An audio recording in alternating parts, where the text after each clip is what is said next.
¿Mande? No, usted no me... Ah, pero mire, mire.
Doctora, buenas noches. ¿Me logra escuchar? ¿Me confirma, por favor?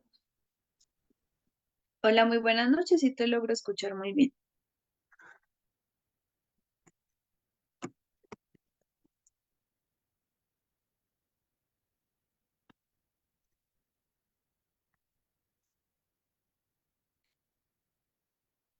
Si quieres ya podemos iniciar.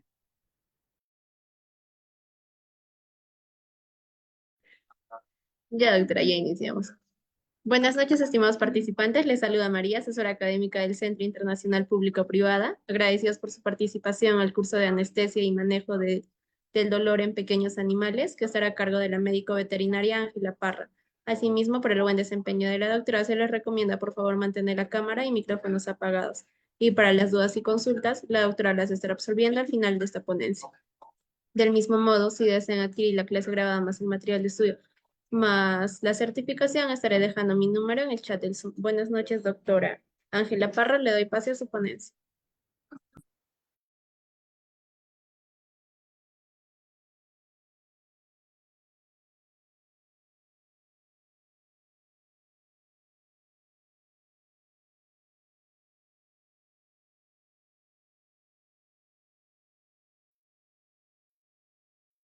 Hola, muy buenas noches para todos. Ya les comparto la pantalla para poder iniciar la ponencia.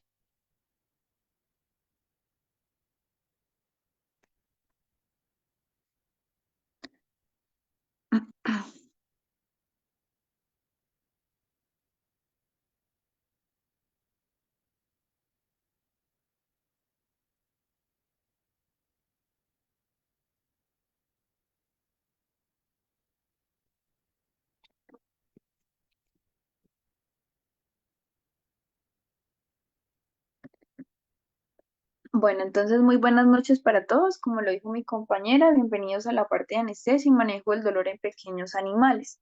Entonces, la ponencia de hoy está dividida en 5 ítems. La primera es la fisiología y farmacología de la anestesia. El segundo ítem son los equipos y técnicas de monitoreo durante el proceso anestésico. El tercero, perdón, es la parte de estrategias y protocolos de manejo del dolor posoperatorio. El cuarto, anestesia y manejo del dolor en casos especiales. Y por último, innovaciones o avances anestésicos, que acá pues les voy a exponer un caso clínico para que pues todo se culmine mejor. ¿Listo? Entonces, al final de la clase pues les estaré respondiendo cualquier duda. Entonces, por favor, mantener sus audios apagados. ¿Listo? Bueno, entonces para iniciar. Entonces, hablamos un poco pues de la fisiología y la farmacología de la anestesia, ¿sí? Entonces, en general, la fisiología y la parte de un fármaco, ya sea anestésico o por ende, pues que vaya a hacer efecto, siempre pues vamos en conjunto de la parte anestésica, vamos a generar pues la disminución de reflejos. Entonces, específicamente el paciente tiene que surgir por un tipo de etapas. Específicamente la primera va a ser la transducción, luego la transmisión, la modulación y por último la recepción, ¿sí? Entonces, específicamente esto se centra en el sistema nervioso central. Entonces, empezamos por la transducción, en el cual pues va a ser pues un impulso doloroso que se transforma en señales eléctricas que puede potencializar la acción de los receptores de nociceptores. Entonces, normalmente cuando colocamos algún anestésico, pues para mirar si el paciente ingresó en plano que queremos, entonces generamos de pronto algún tipo de precisión a través como tal, ya sea por los pulpejos, que hagamos pues un apretón en los pulpejos, en la parte interdigital, para ver si el paciente tiene algún tipo de reacción, ya sea extender, flexionar o patear pues este miembro.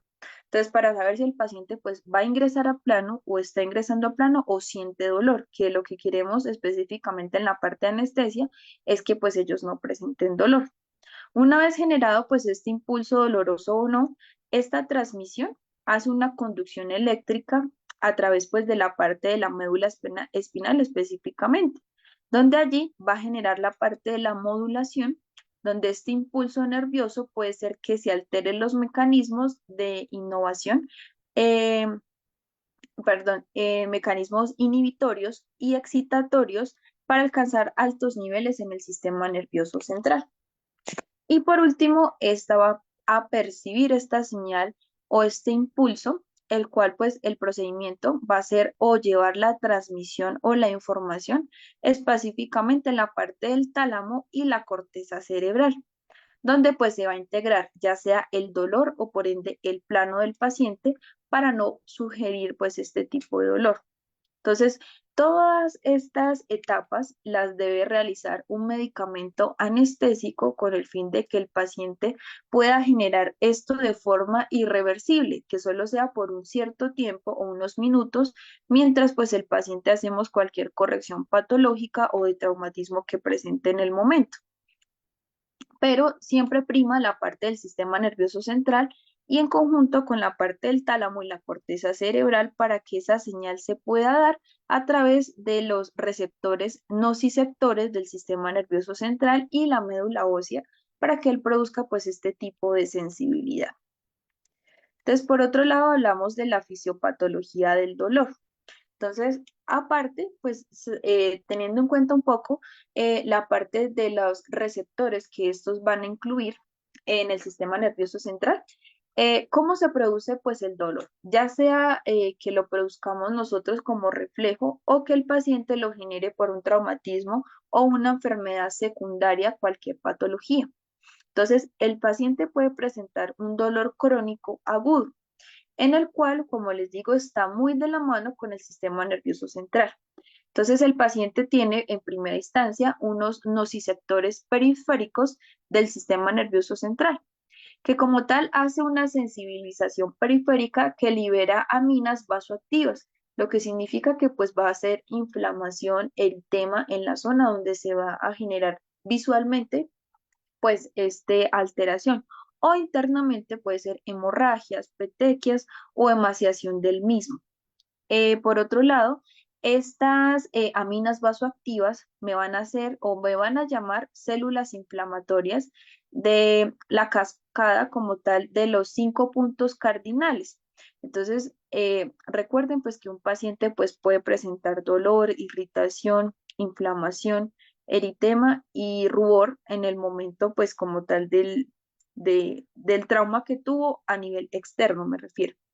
Entonces, estas células inflamatorias pueden liberar por otro lado, en las terminaciones nerviosas, específicamente en los axones, que son las que se encargan pues de llevar la señalización, como anteriormente les instauré en la etapa de percepción, a lo último de la corteza y del tálamo cerebral, hay unos axones que como tal pues son las neuronas, van a generar pues este tipo de estímulo o respuesta indolora. Entonces allí es donde el paciente va a generar de pronto delirio, convulsiones, estrés, que no coma, que vomite, que presente diarreas por el dolor. Pero por otro lado, hay una nocicepción que como tal pues da unas señales sensatorias en el sistema nervioso central a través de fibras, que como tal nos va a regular qué tipo de dolor presenta el paciente. Entonces, según los axones, como reciben estas señales, pueden tener unas fibras que se denominan AG, que pueden ser un dolor o una sensación pues de pronto aguda, que es un poco dolora, pero por el tiempo o por minutos cesa. Pero por otro lado, hay otras fibras C que tienen una sensación de dolor ya un poco más moderado y las fibras AB que como tal pues se encuentran a nivel del sistema nervioso central, esto ya se generarían pues un dolor ya un poco más crónico, que por ende pues me lleve a que el paciente tenga toda esta signología anteriormente que les mencioné de vómitos, estrés, diarrea, entre otras cosas. Por otro lado, hablamos que el paciente, para centrarnos un poco a nivel fisiopatológico, él va a elevar, ya sea pues por cualquier tipo de dolor y las señales a través de las células inflamatorias o vasoactivas, agregar una elevación de las catecolaminas, que se produce inicialmente que va a haber un aumento a nivel de la frecuencia cardíaca y por ende, como se aumenta la frecuencia cardíaca, un aumento, un incremento de consumo de oxígeno.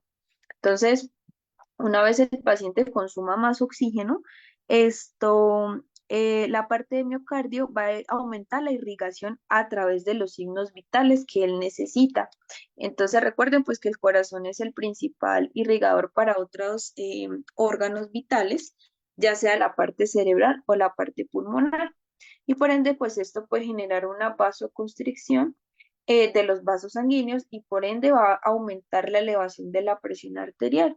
Entonces, allí es donde el paciente puede generar hasta un shock séptico hipovolémico por descompensación principalmente de la parte cardíaca y pulmonar, plenamente por dolor. Que un dolor puede ser también inducido por estrés, miedo o de pronto traumatismo alterno de otra parte como tal. Entonces, esa sería la parte un poco fisiológica que les quería compartir, ya sea de un fármaco anestésico y producción del dolor, que es lo que nosotros minimizamos en la parte anestésica para entrar al paciente a cualquier procedimiento quirúrgico. Entonces, bueno, por otro lado, hablamos qué tipo de medicamentos podemos utilizar. Entonces, ¿qué puede hacer el preanestésico y qué preanestésico puede utilizar dependiendo de cómo me llegue el paciente a consulta o dependiendo de cualquier signología o patología que ingrese? Entonces, cuando hacemos una tranquilización o sedación del paciente, nos puede facilitar la caterización y oxigenación y disminuir la ansiedad. Entonces, plenamente para mejor manejo del paciente, sin estrés y poderlo manipular mejor. Entonces, aquí podemos utilizar qué tipo de preanestésicos. Hablamos de las fenotecinas como la cepromacina, hablamos de las tiocinas como la parte de la silacina o la medetomidina. Opioides, normalmente pues los opioides son para el dolor, ¿sí? Ellos se pueden potencializar con las acepromacina, la silacina o con los anestésicos para producir analgesia. Entonces se puede agregar la parte de la meperidina o el butorfanol, las benzodiazepinas como el midazolam o el diazepam. Para reducir de pronto la cantidad necesaria de anestésicos se puede agregar todos los anteriores, porque voy a hacer una potencialización del anestésico para que pueda producir mejor efecto y reducir un poco la parte de anestésicos. Para obtener relajación muscular podemos agregar la silacina, medetomidina, los opioides como el diazepam o el midazolam. Por otro lado, para inducir el vómito en animales que no presenten ayuno, recuerden que es importante que el ayuno sea de forma correcta para que el paciente no se vaya a broncoaspirar en cirugía. Entonces se puede inducir el ayuno, perdón, el vómito o el émesis con la parte de la silacina en gatos y la morfina en caninos. Para disminuir un poco la bradicardia o disminuir la motilidad intestinal en conjunto con la salivación, se puede agregar la atropina y el glicopirrolato. Se puede proporcionar analgesia intraoperatoria y posoperatoria, que ya más adelante les explicaré cada uno de ellos, que pueden ser la parte de los opioides o la parte de los antiinflamatorios no esteroideos. Y por último, pues para evitar convulsiones, son la parte de las benzodiazepinas, específicamente pues la parte del diazepam, o también se puede pues el midazolam. Entonces ahí les dejo pues unos tips en los cuales pues ustedes se pueden guiar dependiendo pues de la parte de los anestésicos. Eh, por otro lado, cuando hay situaciones un poco más complejas, entonces me refiero cuando el paciente tiene aumento de la frecuencia cardíaca, pues una taquicardia superior a 140 latidos por minuto en caninos y en felinos cuando hay una frecuencia cardíaca mayor a 100 latidos por minuto. Entonces, se puede implementar la parte de la atropina, que pues sería pues el ideal en esta ocasión. Eh, por otro lado, se puede agregar cuando hay hipotensión, ya sea cualquier tipo de shock, ya sea shock hipovolémico, shock anafiláctico, shock cardiogénico, shock séptico, se pueden implementar. Cuando hay alteraciones convulsivas. Eh, por otro lado, cuando hay traumatismos a nivel craneales, o en conjunto con hipotermias, entonces ahí hay una disminución como tal, se pueden administrar acipromicina en estos pacientes. Por otro lado, cuando los pacientes pues ingresan por cesáreas que sean neonatos o geriátricos, entonces se pueden agregar el diazepam, que es una benzodiazepina, o también se puede la parte del midazolam, que son medicamentos pues que son bastante seguros en esta ocasión. Cardiopatías, problemas respiratorios, pacientes neonatos, geriátricos o timpanismos, se puede utilizar la silacina o medetomidina, que son bastante seguras dependiendo de esta patología. Y por último, la parte como tal de afecciones respiratorias, traumatismos craneales, lesiones de la médula espinal que son un poco más complejos y pacientes también en shock. Entonces se pueden implementar los opioides para generar pues analgesia en el momento de.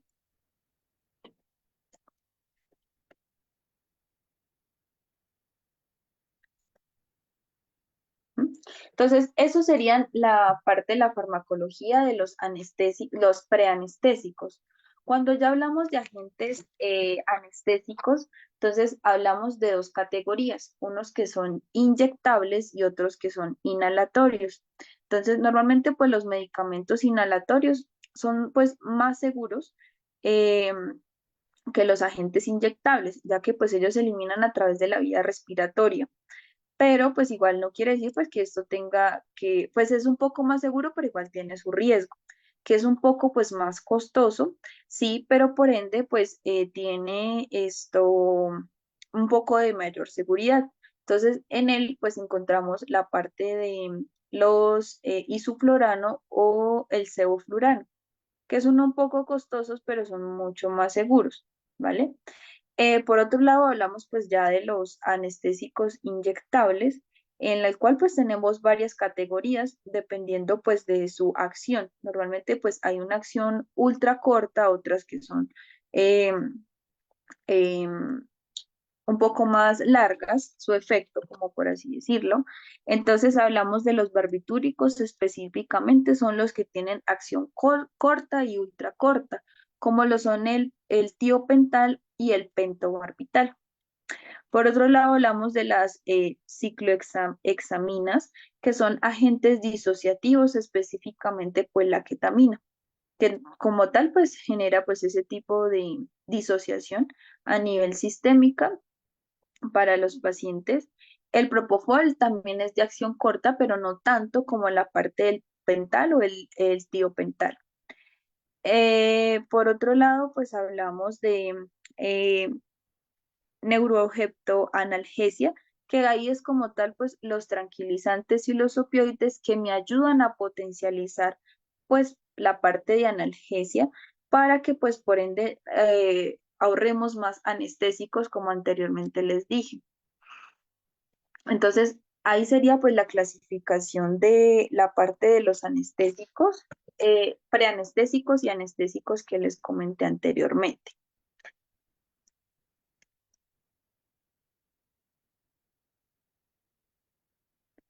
Entonces, bueno, acá ya hablamos, vamos a hablar un poco sobre la parte de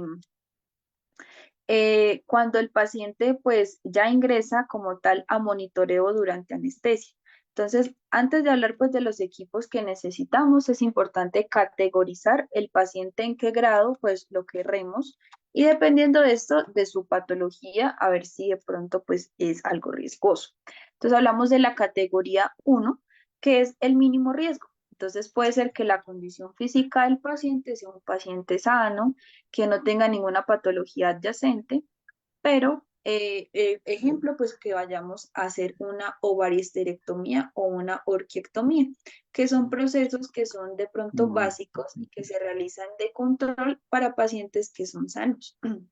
De clase 2 tenemos que de pronto hay un riesgo leve con presencia pues de alguna patología. En este caso pues puede ser que el animal esto presente alteraciones sistémicas leves que pueden ser benignas o que sean capaces pues de compensar por sí solos.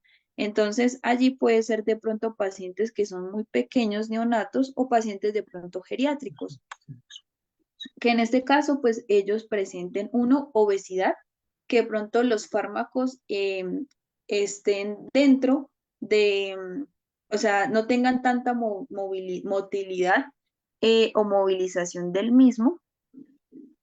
Por eso puede ser una neoplasia, un tumor cutáneo, o una hernia o una infección local que conlleve pues a esto. Por otro lado, tenemos la clase 3, que es el riesgo moderado con presencia pues patológica.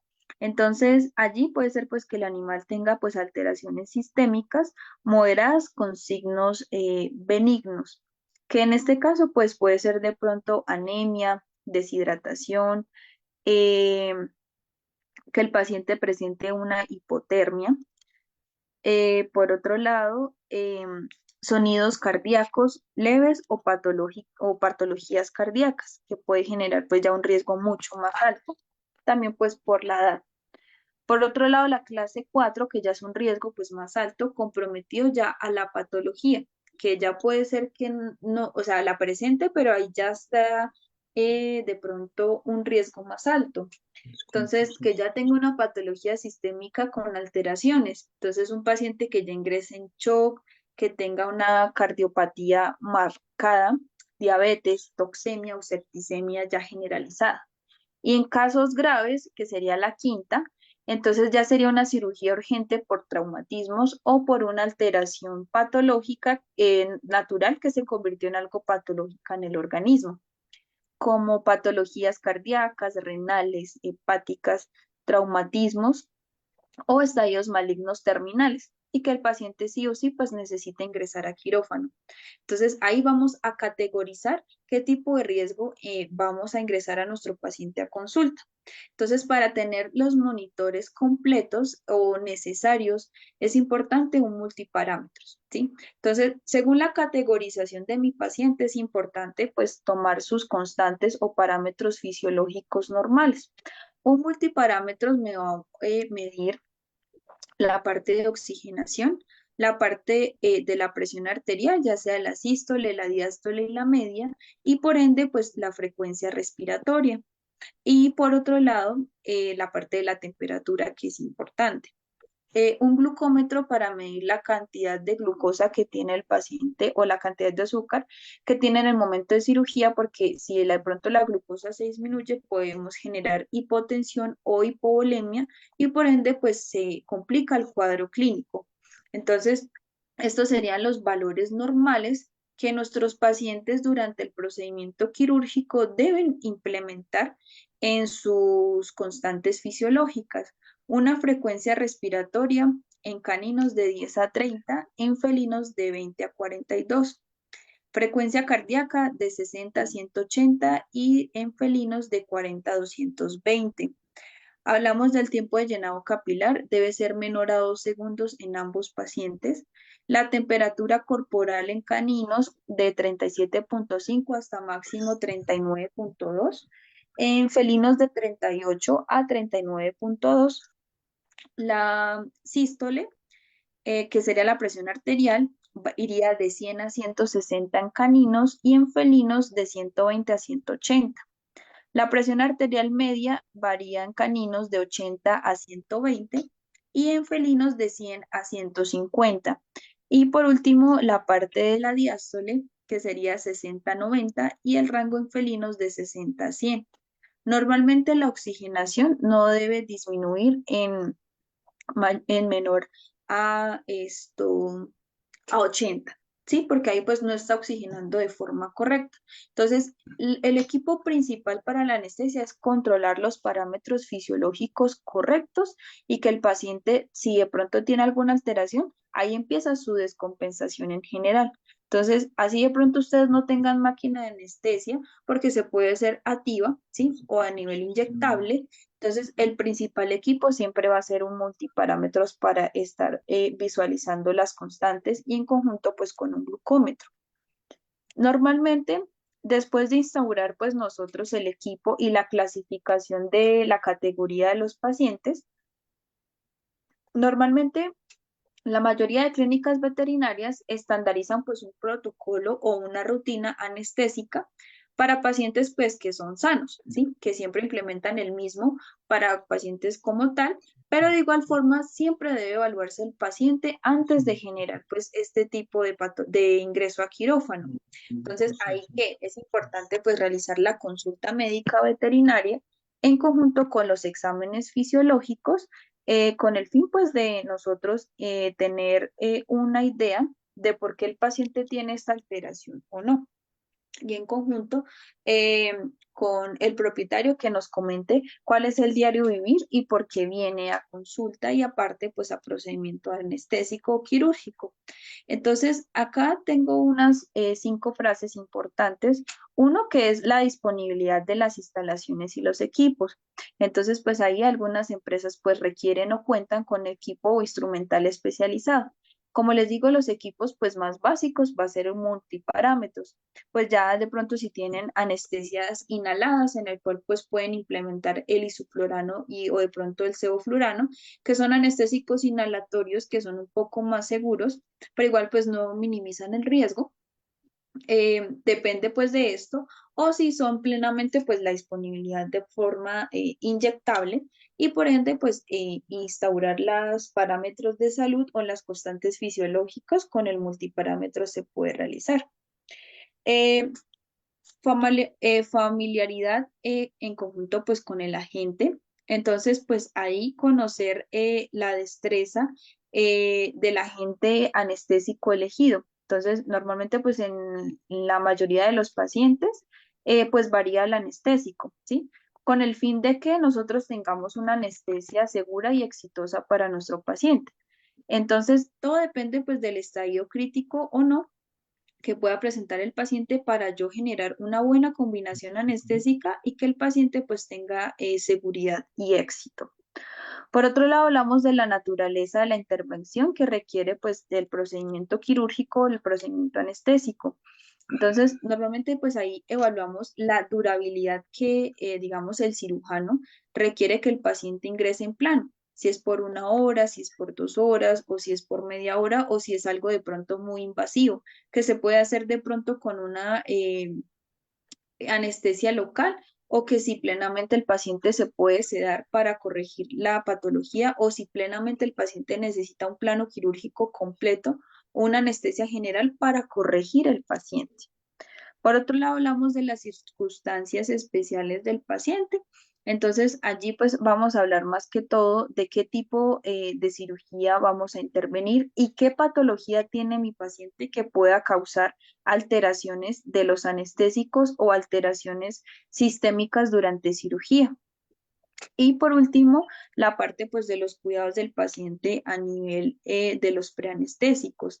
Entonces ahí lo que y explicaba anteriormente en la tablita, si el paciente pues tiene taquicardia, celorrea, si no tiene ayuno, entonces dependiendo de cómo ingresa el paciente, pues qué medicamentos puedo instaurar con el fin de tener una cirugía segura o un procedimiento preanestésico o anestésico seguro y que por ende puedo generar cuidados de preanestésicos específicamente pues en la parte del paciente y de la patología que presenta. Entonces es importante que nosotros pues siempre tomemos una vía endovenosa. Personalmente pues yo les sugiero que al menos instauren 2 vías endovenosas, llegado al caso de que sea un procedimiento un poco más complejo. Entonces una al menos para pasar líquidos y anestésicos y la otra pues para pasar medicamentos de emergencia o compensatorios, llegado el caso que el paciente pues se descompense. Normalmente, pues se tiene que instaurar un equipo de conexión que como tal pues lleva un lactato o un ringer lactato o un cloruro en conjunto con el buretrol, un macro o un microgotero. Normalmente, pues, siempre se tiene que hidratar el paciente antes, durante y después de la cirugía, con el fin de, pues, que el paciente no tenga un desequilibrio electrolítico.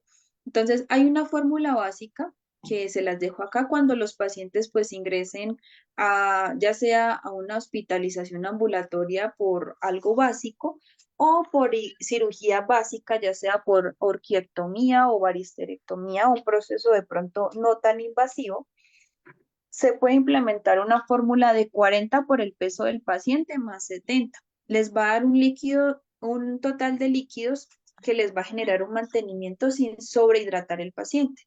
Pero si el paciente durante la cirugía presenta un shock, una hipovolemia o una hipotensión, podemos implementar dosis de líquidos en caninos de 90 ml kilo hora y en felinos de 50 ml kilo hora hasta compensar el paciente. Entonces, esas serían las recomendaciones de el monitoreo que debemos implementar durante la parte anestésica. Por otro lado, ¿qué pensamos cuando el paciente ingresa a anestesia? Entonces, recuerden que los tres órganos principales cuando hay una afección, más que todo por traumatismo o por urgencia, es la parte respiratoria, cardíaca y nerviosa. Entonces, debemos preguntar o pensar qué le pasó a mi paciente, por qué está así, hace cuánto pues le sucedió este procedimiento, el paciente cómo está respirando, a nivel del corazón, su pulso es fuerte o no, presenta hemorragia o sangrado, ya sea interno o externo, y qué procedimientos pues le han hecho o el propietario que ha hecho de pronto para solucionarlo. Si lo trajo de forma inmediata al veterinario o le suministró algo en casa. Es importante evaluar, como les dije, las constantes fisiológicas. Si hay un desequilibrio en las constantes, por ende la funcionalidad de los órganos pues se va a ver afectada. Entonces, pues hablamos del proceso respiratorio, pues puede tener que tenga sonidos respiratorios, pero que por ende la parte de las mucosas estén cianóticas. Por otro lado, cuando son procesos cardíacos, cuando hay una descompensación principal cardíaca, las mucosas van a estar congestivas y el tiempo del llenado capilar va a ser casi inmediato, pero su ritmo y pulso puede disminuir. Por ende, ¿en qué estado ingresa mi paciente? Si llega en estado mental de estupor, en coma, en delirio, convulsión o excitación, que por ende pues, necesitamos actuar de forma inmediata.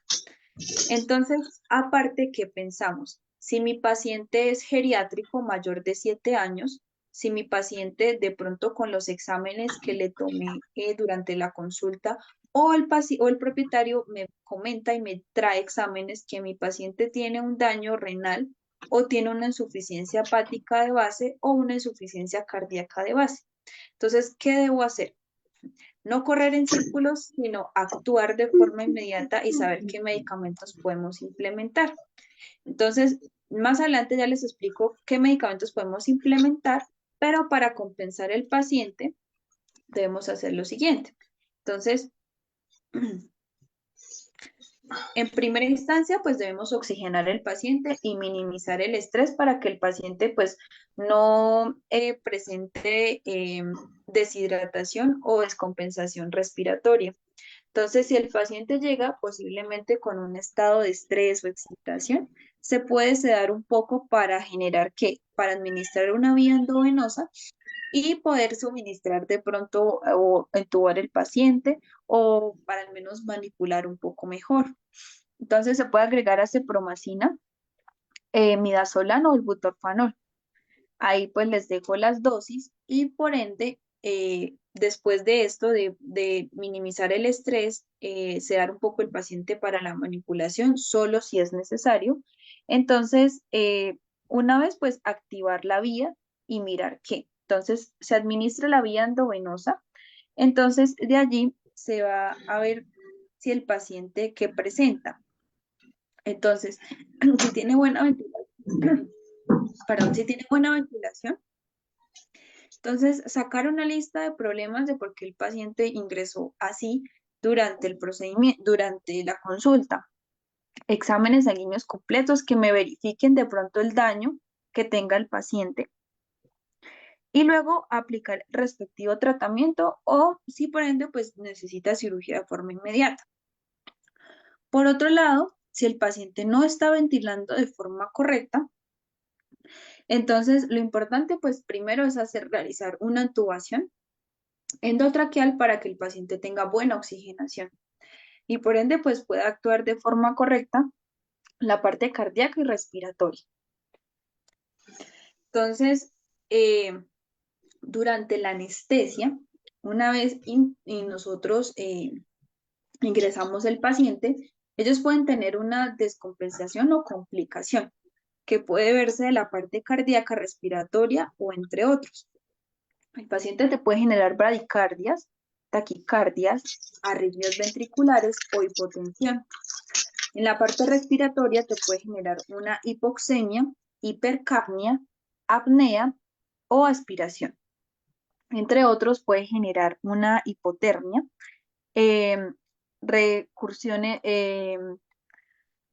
repercusiones prolongadas o histosias y reacciones anafilácticas a algún medicamento.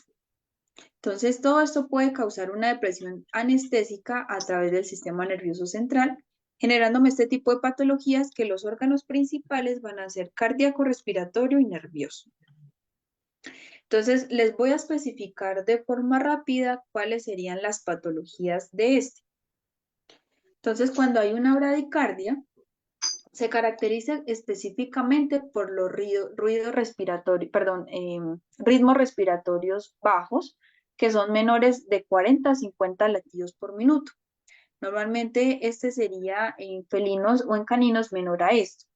Entonces, allí, ¿por qué puede producirse? Entonces, uno, porque el paciente tiene una estimulación vagal quirúrgica o aumento del tono vagal por causas farmacológicas, profundización excesiva del plano anestésico, una hipotermia, una hipopotasemia, que es un desequilibrio electrolítico, o puede ser que el paciente tenga una enfermedad de base que específicamente puede ser el Cushing o un aumento de la presión intracraneal por alguna patología.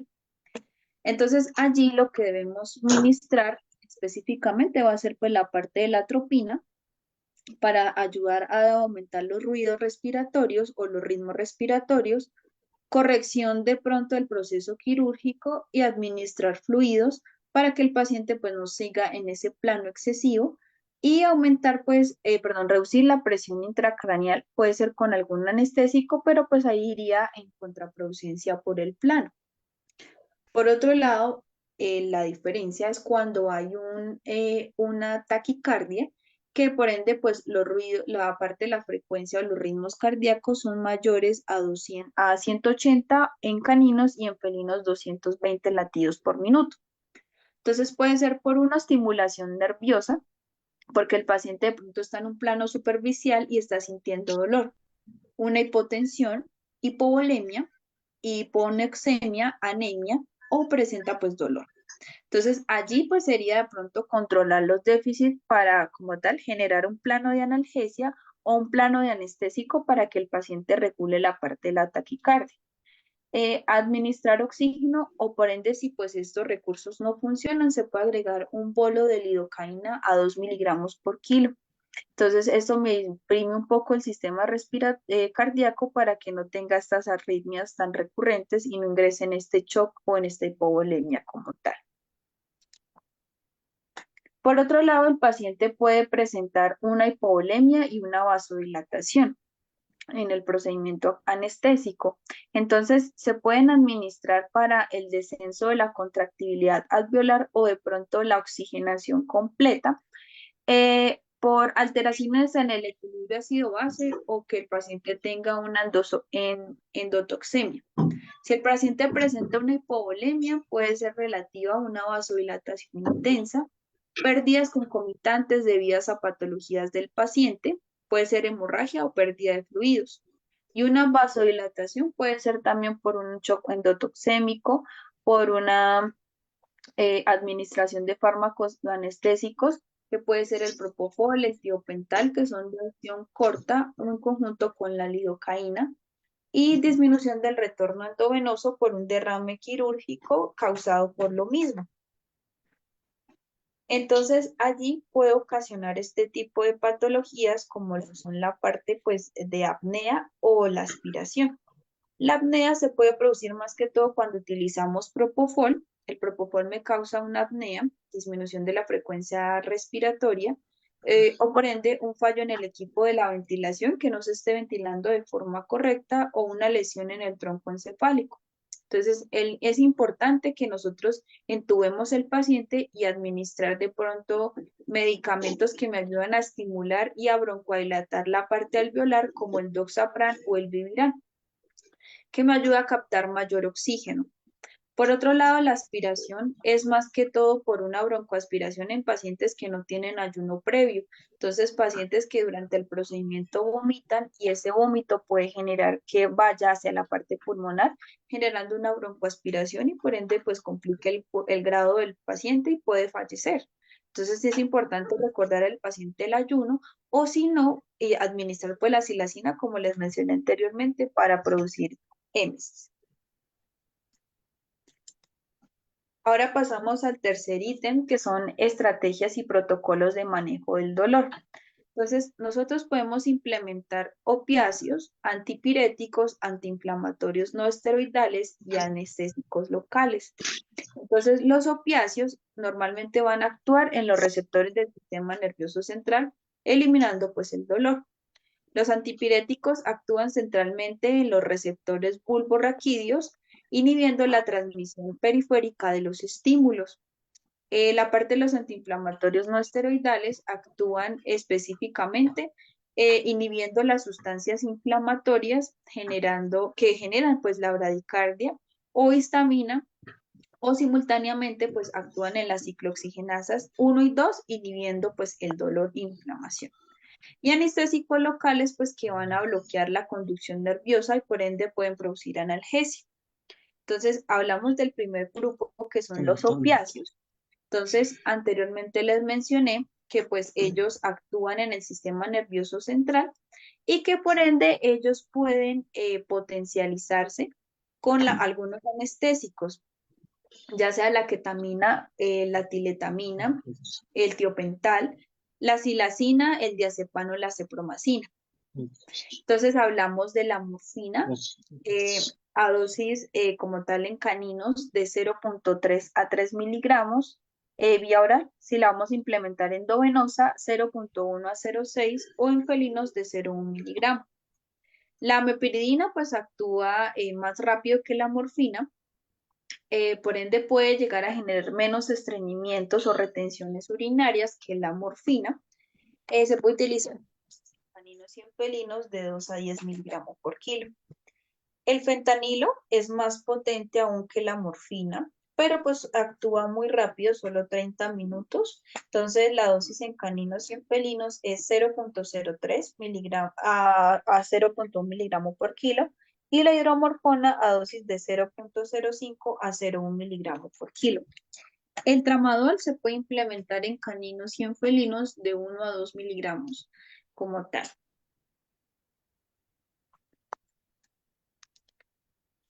Para hablar de los antiinflamatorios no esteroidales, hablamos del grupo de la parte de las glucocorticoides. Entonces, normalmente estos glucocorticoides tienen afinidad para acción de la fosfolipasa A2. Ella es la que actúa específicamente en la curva o en la formación del ácido araquidónico, que me va a permitir que el paciente tenga toda esa liberación de histamina y dolor.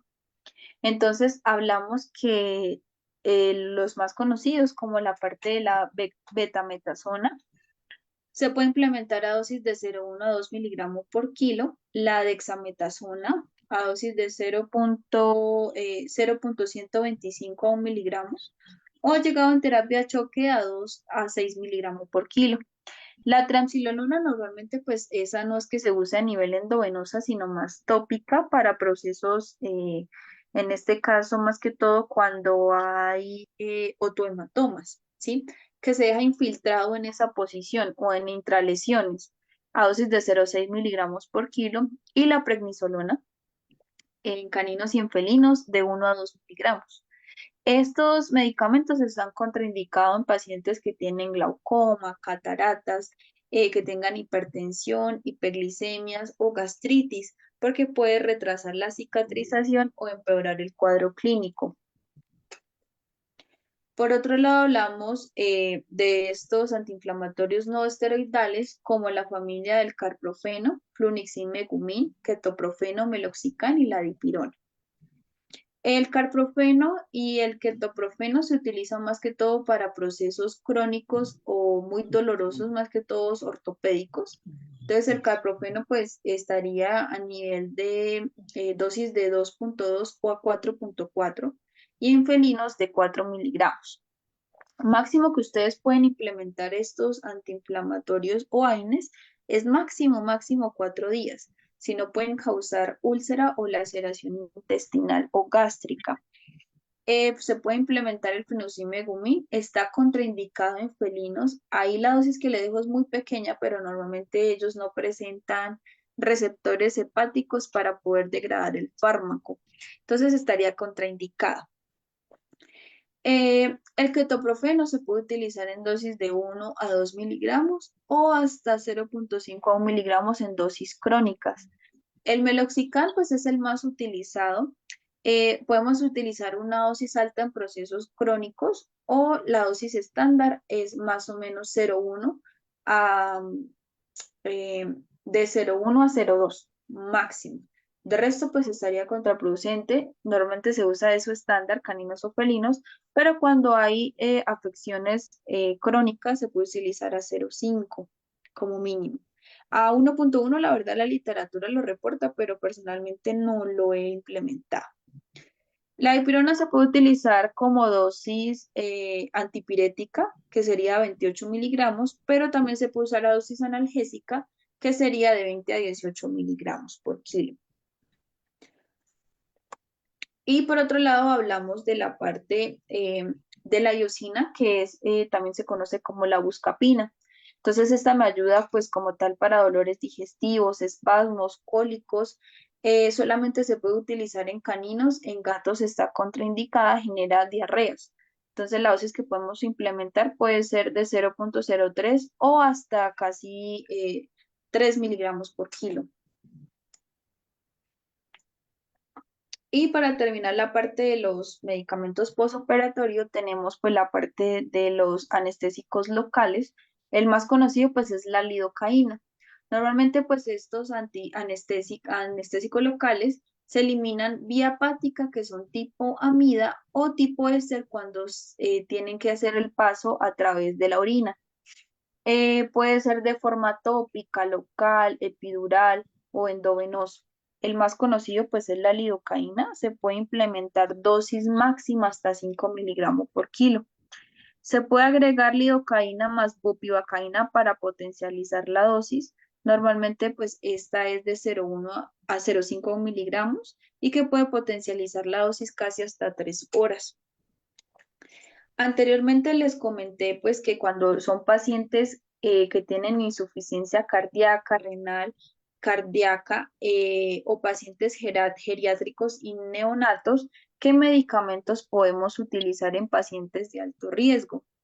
Entonces podemos implementar este protocolo anestésico que personalmente pues lo he utilizado y me ha ido bastante bien. Entonces podemos utilizar una premedicación con diazepam, que es una benzodiazepina que es muy segura, como les comenté anteriormente, a dosis de 0,25 miligramos. Dipirona en dosis puede ser analgésica o antipirética dependiendo del paciente, de 28 miligramos por kilo. Y la difenhidramina me va a potencializar la analgesia del diazepam. En la inducción podemos agregar el fentanilo a dosis de 0,03 miligramos, un opioide, y la atropina a dosis de 0,04 miligramos. Para mantenimiento solo lo podemos hacer con propofol o, llegado al caso, se puede agregar isoflurano más propofol para mantener el paciente en plano. Entonces, allí pues más que todo, este sería el que yo les recomiendo y les manejo. Normalmente pues yo la ketamina no la utilizo en pacientes geriátricos por su afección renal. Y pues el más seguro va a ser el isoflurano y pues la parte del propofol, que es acción un poco corta para poner en plano el paciente, pero siempre pues agregando este tipo de premedicación e infusión. Y para finalizar, un caso clínico para esto finalizar la clase. Este paciente, esto es un paciente geriátrico. El paciente presentaba una caudaquina, una espondiloartrosis o una fusión vertebral, como se muestran en las flechas. La parte de las últimas vértebras generaron fusión, entonces eso genera compresión medular y hace que el paciente pues presente dolor crónico agudo y que tenga cojeras esporádicas y dolor constante. Entonces, este gordito tuvo un accidente y se fracturó. Entonces, este canino tenía 10 años de edad y presentó un traumatismo que le generó pues esta fractura, que es una fractura completa cerrada del miembro posterior derecho de la tibia, en el cual pues esto para nosotros ingresarlo a quirófano para hacer el procedimiento de ortopedia, se instauró el siguiente tratamiento.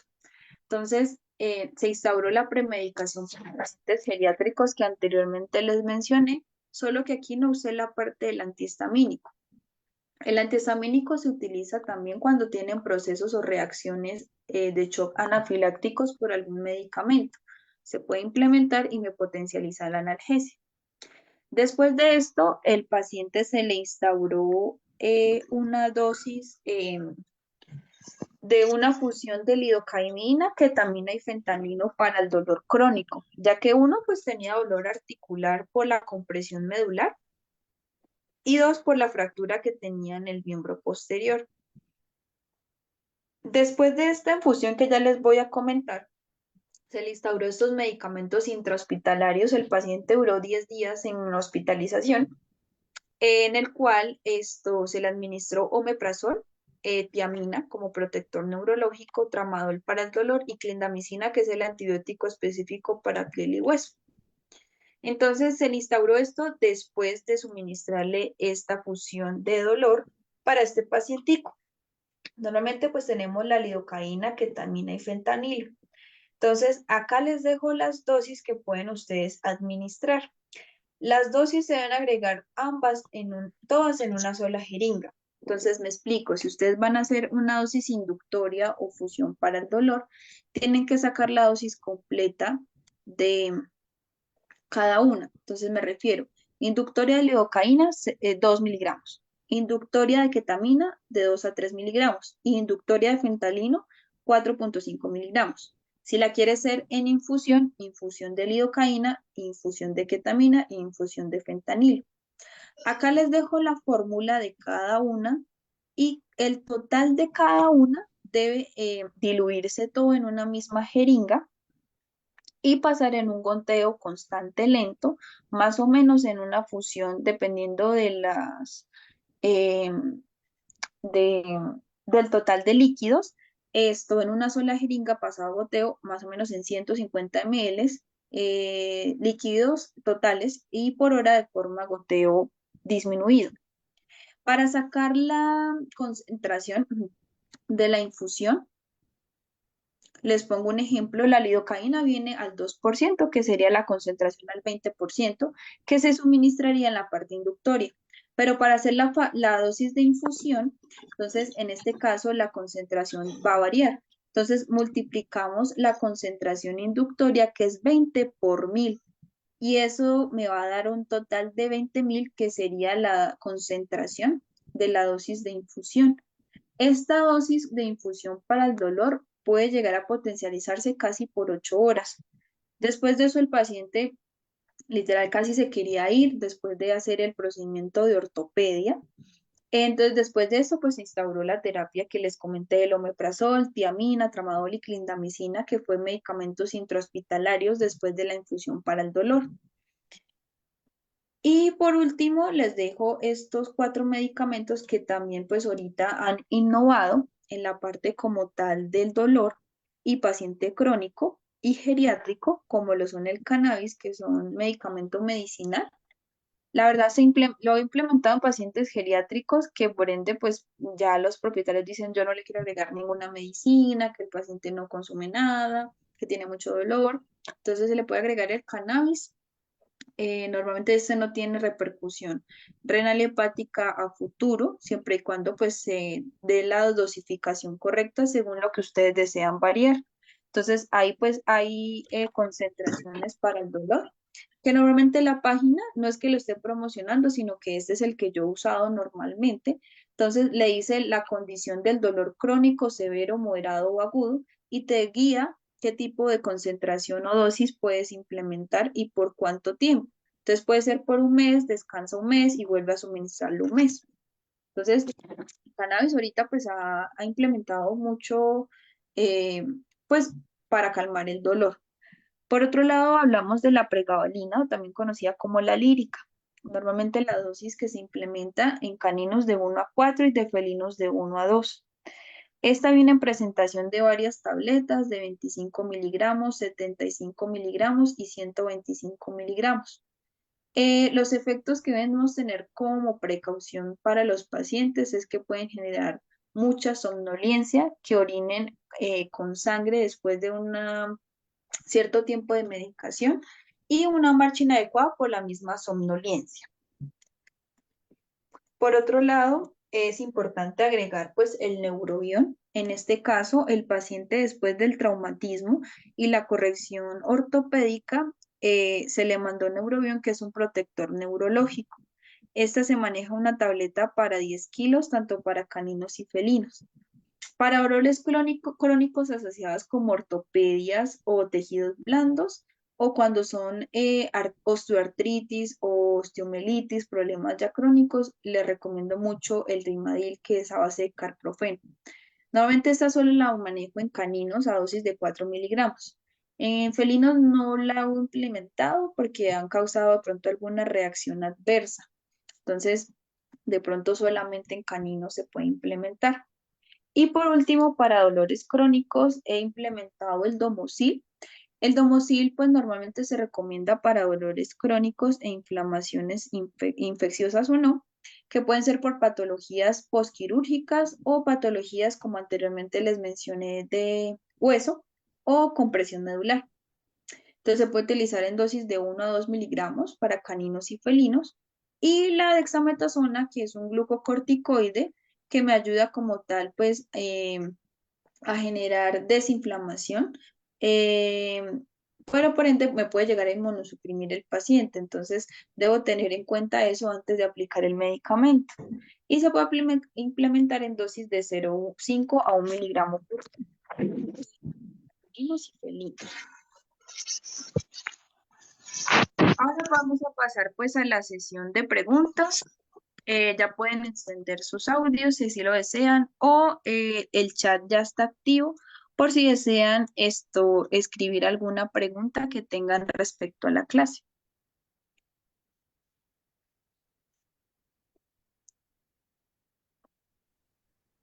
Doctora, muy buenas noches. Buenas noches. Me llamo Raúl, doctora, soy de Cusco. Quisiera hacerle una pregunta. Gracias por la ponencia. Quizá Vale. alguna estrategia de anestesia para cachorros menores a 5 meses. Quizá podría brindarnos algunas estrategias. Ujú. Bueno, pues normalmente pues cuando son muy cachorritos, pues lo ideal pues es disminuir cualquier fármaco, ¿no? Porque hasta ahora su sistema inmunológico se está formando, ¿sí? Entonces, lo ideal pues sería que ya sería de pronto un proceso traumatológico crónico o que depende sí o sí la vida del paciente para ingresar a quirófano. Si tú minimizas la parte de anestesia en estos pacientes, te lo recomendaría porque uno, pues no afecta pues el crecimiento o afecciones sistémicas. Entonces, llegado el caso que el paciente pues requiera pues este tipo de anestesias, lo que te recomiendo como premedicación pues es el diazepam. Las benzodiazepinas son mucho más seguras y no tienen de pronto alteraciones a nivel renal o hepática o cardíaca. Entonces se puede implementar. Y aparte la puedes potencializar ya sea con algún opioide, ¿sí? En este caso puede ser el fentanilo, que como tal pues no me va a cortar, de pronto va a generar afecciones sistémicas como un AINES, y lo puedes suplementar para el plano con isoflurano, que es el más seguro, o si no con propofol, que es de acción ultra, pues no ultra corta, pero que se puede llegar a generar pues un poco menores efectos secundarios. Ese sería el protocolo que normalmente yo implemento cuando es de vida o muerte que necesite pues el paciente ingresar, y que se puede como tal tener éxito en el procedimiento quirúrgico.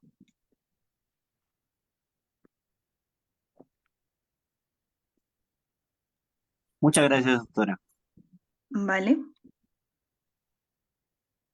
Me preguntan por el chat, la lidocaína se puede usar en caso de bradicardia, se puede utilizar endovenosa. Ujú. Entonces, como te instauré en la diapositiva, entonces cuando hay aumento de una frecuencia cardíaca muy alta, entonces tú puedes disminuir ese ritmo, latidos por minuto, administrar un bolo de lidocaína a 2 miligramos por kilo endovenoso, ¿sí? Para que sea más rápido la medicación. Entonces, lo que te digo, es importante que al menos tengas dos vías de acceso endovenosa. Entonces, una para administrar líquidos y anestésicos, y la otra para administrar medicamentos de emergencia, que este puede ser de emergencia para regular o estabilizar ya sea la hipotensión o la hipovolemia que tenga el paciente. Entonces, se puede administrar o se debe administrar dosis máxima de 2 miligramos por kilo, si lo necesita durante el procedimiento anestésico.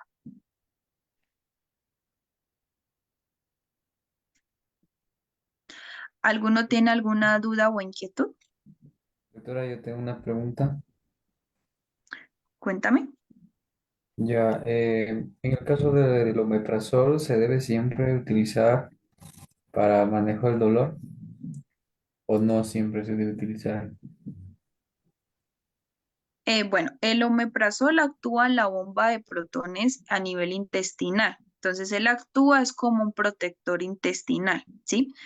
Entonces, normalmente esto, si tú administras omeprazol, debe ser un tiempo recurrente en anestesia. Él no te va a causar analgesia, te va a hacer, es una protección de la mucosa. Entonces, llegado el caso de que tú administres, puede ser que por el omeprazol se disminuya la potencialización del medicamento. Me refiero a la dosis anestésica, puede ser que no llegue al punto como tal, o que de pronto alguna INE se acorte el efecto porque generó protección, pero por ende se puede implementar, pero una hora antes de cualquier procedimiento, o puedes implementarlo después. Pero el omeprazol como tal no te va a producir analgesia, solo protección a nivel intestinal.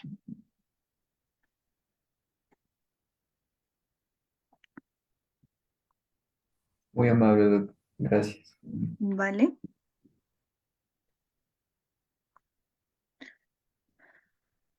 Me preguntan en el chat para pacientes, perdón, para el posoperatorio, para manejar dolor en cachorros, ¿qué AINES o corticoides se pueden utilizar? Bueno, entonces, como les comentaba, los cachorros, pues la idea es minimizar todos los fármacos porque les va a afectar pues el crecimiento y toda la alteración, ¿sí?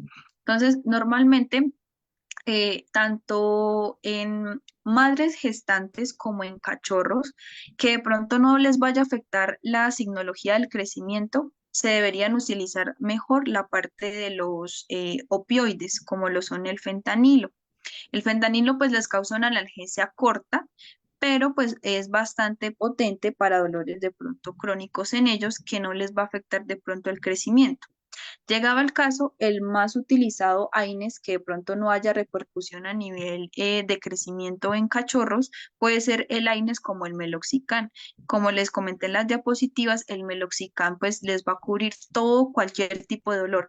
Y más que todo, pues actúan la COX-1 y la COX-2, que es la cascada de la ciclooxigenasa para el dolor o la parte histamínica.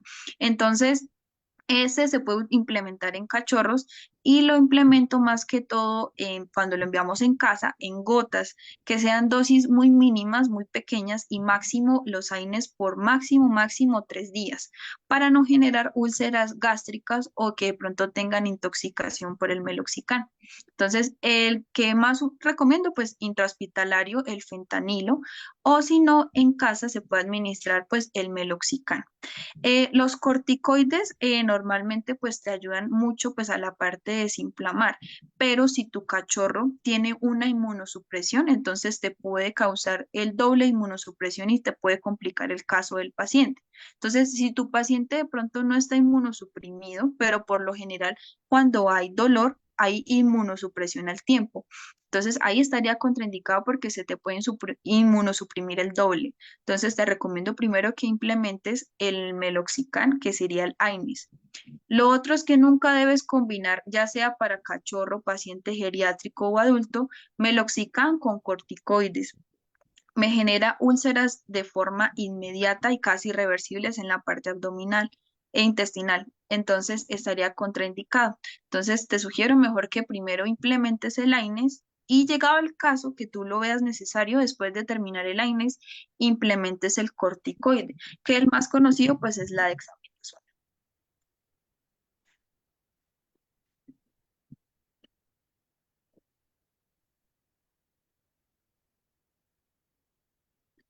Entonces, esto, normalmente el meloxicam, ¿a qué dosis lo manejo?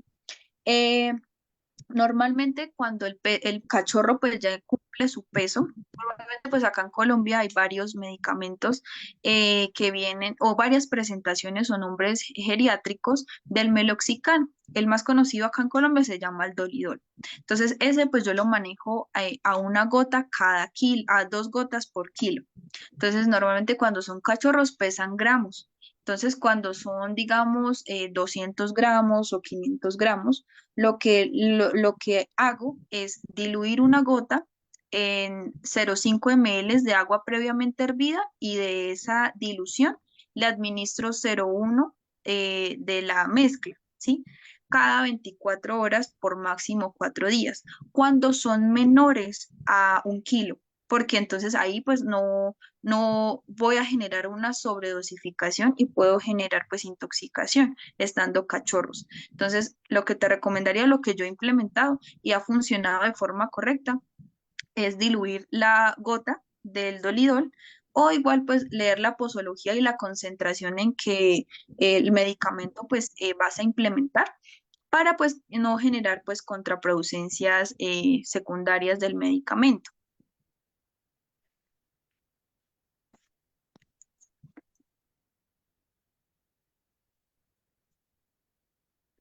Bueno, muchachos, ya se acabó la sesión de preguntas.